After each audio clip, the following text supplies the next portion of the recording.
देश की सत्ता संभाल रहे पीएम मोदी की सरकार में अगर कोई सबसे तेज तर्रार मंत्री माना जाता है तो वो है नितिन गडकरी, जो मोदी सरकार में सड़क परिवहन और राजमार्ग मंत्रालय संभालते हैं। और उनकी पहचान ही यही है कि वो ताल ठोक कर काम पूरा करते हैं। 2024 समाप्त होने के पहले बिहार का रोड नेटवर्क अमेरिका के बराबर हो जाएगा, यह विश्वास मैं आपको देता हूं।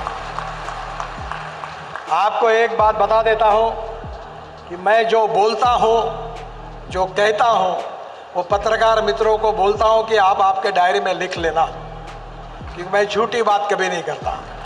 जो कहूंगा वो डंके की चोट पर पूरा करके दूंगा, ये वचन देने के लिए मैं आपके पास आया। अक्सर ऐसे ही बेबाक बयानों से तालियां बटोरने वाले नितिन गडकरी ने शायद सपने में भी ये नहीं सोचा होगा कि 24 फरवरी 2022 को महाकाल की नगरी उज्जैन में भरे मंच से जो बयान उन्होंने दिया था, उसके लिए एक दिन उन्हें 1-2 हजार नहीं, पूरे 15,000 करोड़ रुपए चुकाने होंगे।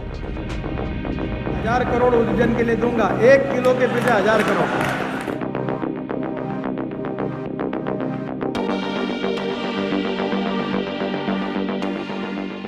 दरअसल इसी साल फरवरी में केंद्रीय सड़क परिवहन राजमार्ग मंत्री नितिन गडकरी मध्य प्रदेश के उज्जैन गए हुए थे, जहां उन्होंने राज्य को 5,722 करोड़ की परियोजनाओं की सौगात दी थी। और इसी कार्यक्रम के दौरान उन्होंने एक जोरदार भाषण भी दिया था।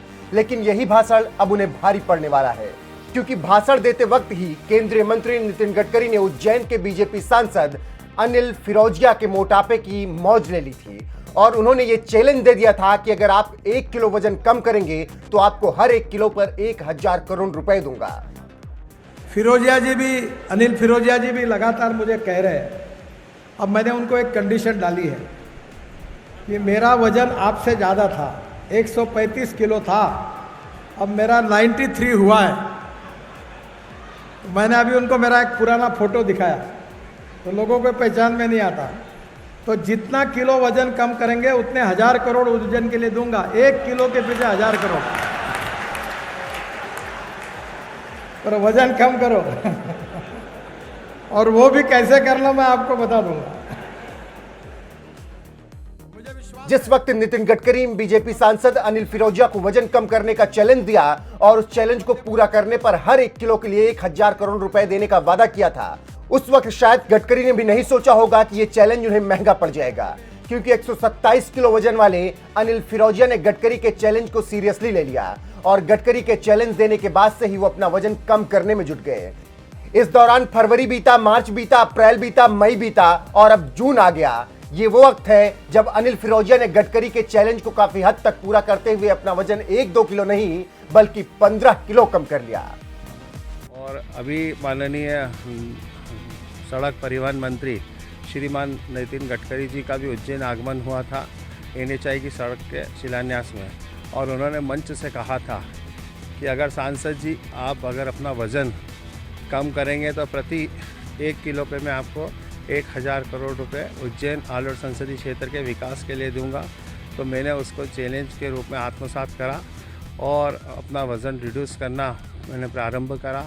और मैं बहुत अभिभूत हूँ कि स्वास्थ्य को लेके हमारे यशस्वी प्रधानमंत्री श्रीमान नरेंद्र मोदी जी, हमारे अमित शाह जी, हमारे राष्ट्रीय अध्यक्ष JP नड्डा जी और हमारे यशस्वी मुख्यमंत्री शिवराज सिंह जी चौहान सतत मुझे प्रेरित करते रहे।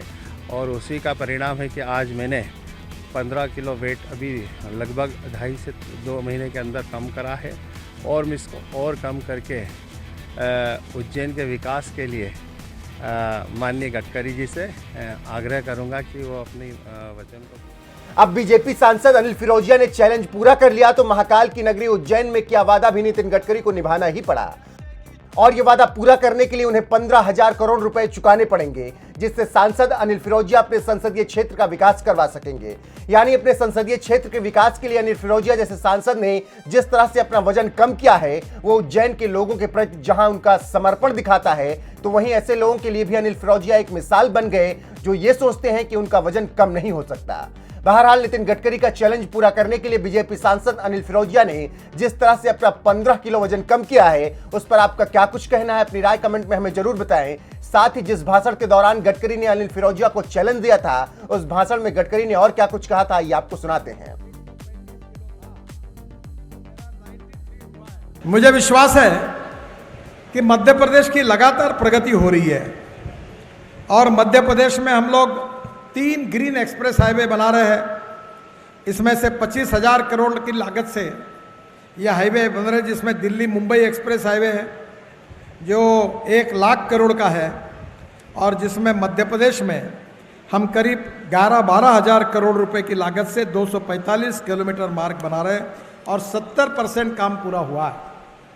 शिवराज जी, इसी साल में हम दिसंबर के अंदर, उसी के पहले ही ये आपका सेक्शन इनॉग्रेशन करके ओपन करेंगे, ये मैं आपको विश्वास दिलाता हूँ। इसके साथ साथ दिल्ली मुंबई एक्सप्रेस हाईवे में मध्य प्रदेश में 65 बड़े ब्रिज बन रहे हैं, 13 हो गए हैं और 12 ब्रिज का निर्माण कार्य शुरू है। एक्सप्रेसवे पर मध्य प्रदेश में 150 छोटे पुल हैं, 95 बन गए हैं और 55 पुलों का काम अगस्त 22 तक पूरा हो जाएगा और यह मध्य प्रदेश के विकास का ग्रोथ इंजन होगा। हम इंदौर से हैदराबाद के लिए नया एक्सप्रेस हाईवे बना रहे हैं। इसकी कीमत 15,000 करोड़ रुपए है और अगले बार जब मैं इंदौर आऊँगा तो इंदौर से हैदराबाद हाईवे का हम लोग भूमि पूजन करेंगे, जो मध्य प्रदेश से खांडवा बरहानपुर होकर, जलगांव से होकर नांदेड़ की तरफ जाकर डायरेक्ट हैदराबाद जाएगा और ये महाराष्ट्र और तेलंगाना से जाएगा और ये करीब 15,000 करोड़ का 768 किलोमीटर रोड है। इंदौर के भंवर कुआं से तेजाजी नगर, यहाँ से शुरुआत होगा, तेजाजी नगर से खरगोन और बाद में बलवारा से खंडवा जिले के धनगांव तक, धनगांव से खंडवा बोरगांव तक, बोरगांव से बरहानपुर तक और इच्छापुर होकर जलगांव के मुक्ताई नगर तक जाएगा और ये भी हाईवे बहुत महत्वपूर्ण है। इसके बाद जो अटल प्रोग्रेस हाईवे है, जिसके बारे में आपने विशेष रूप से आग्रह किया है, वो करीब 10,000 करोड़ का 413 किलोमीटर लंबा एक्सप्रेसवे है और मैं मानता हूँ कि अगली बार मध्य प्रदेश में इसका भूमि पूजन करने के लिए मैं आऊँगा और निश्चित रूप से इसके भी कार्य की शुरुआत करेंगे। बीच में शिवराज जी ने मुझे कहा था कि लैंड एक्विजिशन हम करके देंगे, पर बाद में कुछ आपको दिक्कत आई तो मैंने कहा 300-400 करोड़ रुपए है, हम लगा देंगे, लैंड एक्विजिशन कराएंगे और उसकी शुरुआत करेंगे। इसका मैं उनको विश्वास देता हूँ। ये इटावा से श्योपुर, भिंड, मुरैना से होकर कोटा तक जाएगा और मुंबई दिल्ली एक्सप्रेस हाईवे से जुड़ेगा और ये बनने से इटावा से बुंदेलखंड एक्सप्रेसवे, लखनऊ आगरा एक्सप्रेसवे से जोड़ेगा और वही कोटा में दिल्ली मुंबई एक्सप्रेस से जोड़कर निश्चित रूप से ये मध्य प्रदेश के विकास में एक बहुत बड़ी सौगात होगी।